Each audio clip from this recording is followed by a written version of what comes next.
So you made the leap. You got Dodger season tickets. Now what?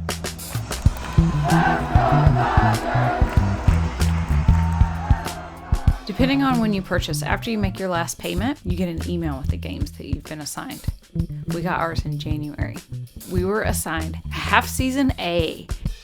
By the way, Dodgers refer to season tickets as a membership, but that's a little bit of a stretch. There's some minor perks with being a member, but we'll talk about those in a later episode. Half-season membership divides the season into plans A and B, and I assume quarter-season memberships divided into plans A, B, C, or D. You want to keep in mind that unless you go all in on a full season plan, someone else may have your same seats, which could determine where you sit on opening day and the playoffs. As far as we know, no one got half-season B. That meant for opening day, we got to sit in our actual seats.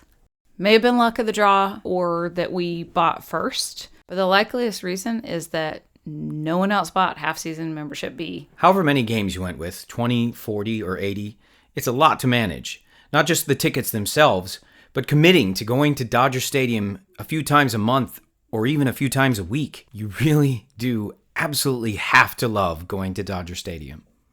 With a half-season plan, you're guaranteed to go to at least one game of every home series. If the Dodgers have a long homestand, that might mean that you're assigned as many as 4 games in 5 days. That happened to us in May and July. This is one reason why moving tickets around is the way to go. We saw a bunch of games coming up and we decided to move 2 tickets from the 17th, 2 from the 20th, to May 19th, and that way we got to bring 4 friends to the game with us. And we got to see Ohtani's first walk-off as a Dodger.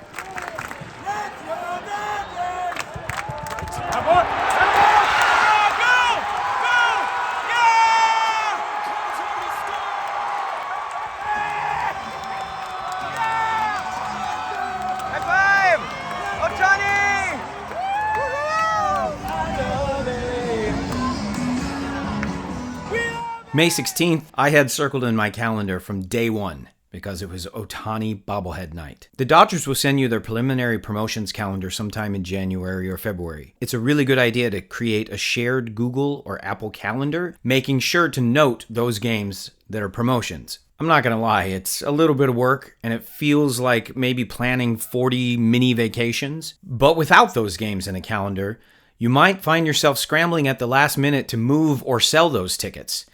That can be stressful, and you might just end up eating those tickets. No one wants empty seats at Dodger Stadium. Bobbleheads are the main attraction for promotions, and although we love them, the lines get a little nuts. Remember, they only usually give out 40,000 of each item. The lines for the first Ohtani bobblehead were crazy. We got there around 4:45 for a 7:10 game, and we waited about 40 minutes in line just to get inside. Normally we get there at like 5:45, 6 o'clock, and breeze right in.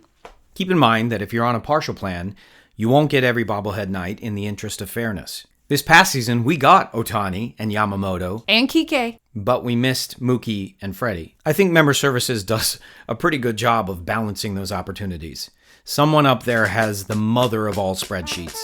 Going to Dodger Stadium 20, 40, 80 times sounds incredible, but also daunting. In the next episode, we'll talk about some of the not so great things. Hint, hint,